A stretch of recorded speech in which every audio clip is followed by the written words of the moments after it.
Personne n'en voulait au départ, ils ont failli regretter. On est en 97 et James Cameron va tout juste de terminer le film le plus cher de l'histoire pour l'époque, Titanic. Et James Horner, le compositeur du film, il a une idée. Il faut une chanson pour la fin du film. Sauf que Cameron, il en veut pas. Mon film est assez grand, j'ai pas besoin de chanson. Très confiant le boug. Il rajoutera même un truc du genre, est-ce que vous mettriez une chanson pop à la fin de la Schindler List? Dit comme ça, effectivement, ça sent pas une idée ouf. Sauf que Horner, lui, il croit en son truc. Et il sait exactement ce qu'il veut. Madame Céline Dion. Sauf que elle aussi, elle en veut pas. En tout cas, ils avaient du flair, hein. À cette époque, elle avait déjà des chansons de film, elle avait des tas de propositions en or. Chanter une chanson dont même le réalisateur n'en veut même pas, pour elle, ça n'a aucun intérêt. Et c'est là qu'intervient René Angelil, son défunt mari et manager, avec une idée qui va tout changer. En gros, il lui dit, on va pas s'engager, tu fais juste une petite démo, tu poses ta voix et on montre ça à Cameron. Céline le sait déjà, elle est cook. Elle se connaît, dès qu'elle rentre en studio, c'est terminé, elle plonge direct. Elle arrive donc en studio, on lui raconte l'histoire du film, elle prend un café noir, son vibrato change, et en une seule prise, elle chante ce qui va devenir l'une des musiques les plus célèbres du cinéma.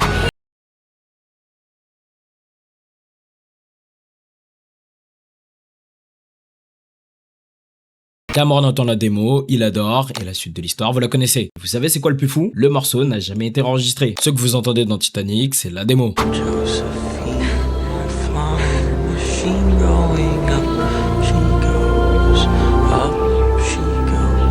Un café noir, une prise, et l'une des chansons les plus célèbres du cinéma.